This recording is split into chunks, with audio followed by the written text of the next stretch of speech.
কোনোবাই আপোনাক অপমান কৰিলে কি কৰিব লাগে আজি আমি এই ভিডিঅ'টোত আলোচনা কৰিম। আপোনাৰ আশে-পাশে হয়তো এনেকুৱা বহু মানুহ আছে যি আপোনাৰ ভাল হোৱাটো কামনা নকৰে। আপোনাক দুখত থকাটো বিচাৰে, আপোনাৰ অশান্তি বিচাৰে, কিন্তু আপোনাৰ বেয়াটো বিচাৰিলেও, দুখ বিচাৰিলেও তেওঁলোকৰ ওচৰত এইখিনি কৰিবলৈ কোনো চিধা ৰাস্তা নাথাকে। তেওঁলোকে ডাইৰেক্ট একো ক'ব নোৱাৰি ইনডাইৰেক্টলি আপোনাক অপমান কৰি ডিমোটিভেট কৰে, দুখ দিব বিচাৰে। এনেকুৱা মানুহক উত্তৰ দিয়াটো আপুনি জৰুৰী, যাতে আপোনাৰ আত্মসন্মান বা আত্মবিশ্বাস অটুট থাকে। এই ভিডিঅ'টোত আজি আপোনাক এনে কেইটামান উপায় দিম, যি উপায়েৰে আপুনি আপোনাৰ বেয়া হোৱাটো বিচাৰি থকা, আপোনাক অপমান কৰি থকা মানুহৰ মানসিকতা সলনি কৰিব পাৰিব। এটা ভাল শিক্ষা তেওঁলোকক দিব পাৰিব। নিজৰ খঙক প্ৰকাশ নকৰিব। নিজৰ সন্মান বচাই ৰাখিবলৈ বা কোনেও যাতে অপমান কৰিব নোৱাৰে তাৰ বাবে প্ৰথমে কৰিবলগীয়া কামৰ ভিতৰত এইটো অতিকে গুৰুত্বপূৰ্ণ। যেতিয়া আপোনাক কোনোবাই অপমান কৰে তেতিয়া তেওঁৰ সন্মুখত ভুলটো খং উঠিলেও প্ৰকাশ নকৰিব। বহুতক দেখা যায় যেতিয়া কোনোবাই অপমান কৰে তেতিয়া খঙেৰে তাৰ উত্তৰ দিয়ে। এটা কথা মনত ৰাখিব, এনে কৰিলে আপোনাৰ দুৰ্বলতাকহে প্ৰকাশ পাব। আপোনাৰ সন্মুখত থকাজনে আপোনাৰ খং উঠাটোৱেই বিচাৰে, আপোনাক দুখ দিয়াটোৱেই তেওঁৰ উদ্দেশ্য। গতিকে আপোনাৰ ক্ষেত্ৰত যদি তেনেকুৱা পৰিস্থিতি আহে সেই সময়ত আপুনি এনেকুৱা নকৰিব। এনেকুৱা কৰিলে আপোনাক কৰা অপমানক গ্ৰহণ কৰাহে হ'ব আৰু সন্মুখত থকাজনে আপোনাৰ খং দেখি আনন্দিত হ'ব। কাৰণ তেওঁ সেইটোৱে বিচাৰিছিল, যাতে আপোনাৰ খং উঠে, আপুনি দুখ পায়। আপুনি যেতিয়া এনেকুৱা আচৰণ কৰিব তেতিয়া তেওঁ ভাবিব যে আপুনি তেওঁৰ সমপক্ষৰ। আপোনাৰ আৰু তেওঁৰ মাজত কোনো পাৰ্থক্য নাই। তেওঁ ভাবিব আপোনাৰ আৱেগ অনুভূতি এতিয়া তেওঁৰ হাতৰ মুঠিত। গতিকে যিকোনো পৰিস্থিতিতে এই ডাঙৰ ভুলটো নকৰিব। দ্বিতীয় কথাটো হৈছে চেন্স অফ হিউমাৰ প্ৰয়োগ কৰক। আপুনি অপমানত প্ৰত্যুত্তৰ দিবই লাগিব, মৌন হৈ নাথাকিব।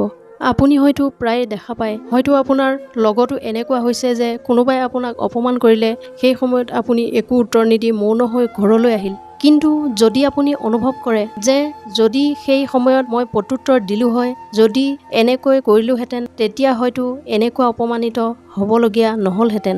সেইবাবে উত্তৰ আপুনি দিব লাগিব, কিন্তু খঙেৰে নহয়, নিজৰ বুদ্ধিৰে উত্তৰ দিয়াটো আপোনাৰ অপমানৰ প্ৰত্যুত্তৰ দিয়াৰ এটা অতিকে সহজ উপায়। ধৰি লওক কোনোবাই আপোনাক আপোনাৰ সাজ-পোছাকক লৈ ঠাট্টা কৰিছে, তেনেকুৱা বহুতৰ লগত হৈয়ে থাকে। কোনোবাই আপোনাক অপমান কৰাৰ উদ্দেশ্যেৰে আপোনাক ক'ব, বাহ কি ড্ৰেছ চেন্স তোমাৰ, একেবাৰে বান্দৰ যেন লাগিছে।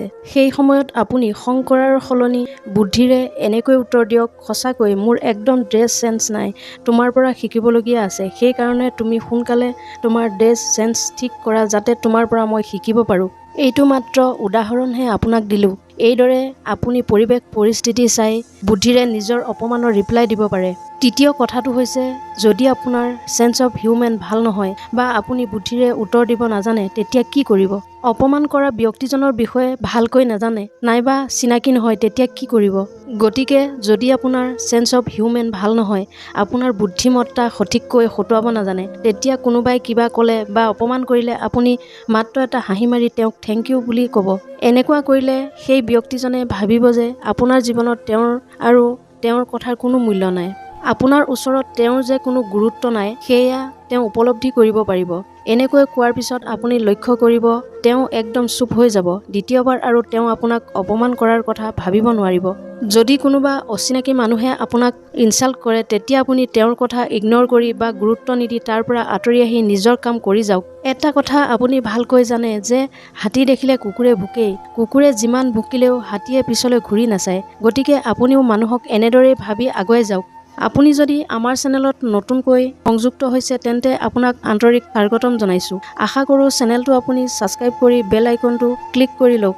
কিছুমান এনেকুৱা মানুহ থাকে যিয়ে আপোনাৰ ভালৰ বাবে আমাৰ দুৰ্বলতাবোৰক আঙুলিয়াই দিয়ে, কিছুমান ফিডবেক দিয়ে, তেতিয়া আমাৰ বেয়া লাগে আৰু সন্মুখৰ জনৰ প্ৰতি আমাৰ মনত বেয়া ভাৱ আহে। গতিকে এতিয়াৰ পৰা সেইদৰে নাভাবিব। এটা কথা মনত ৰাখিব, অপমান নাইবা সমালোচনাবোৰক আমি নিজকে উন্নত কৰাৰ ক্ষেত্ৰত প্ৰয়োগ কৰিব পাৰোঁ।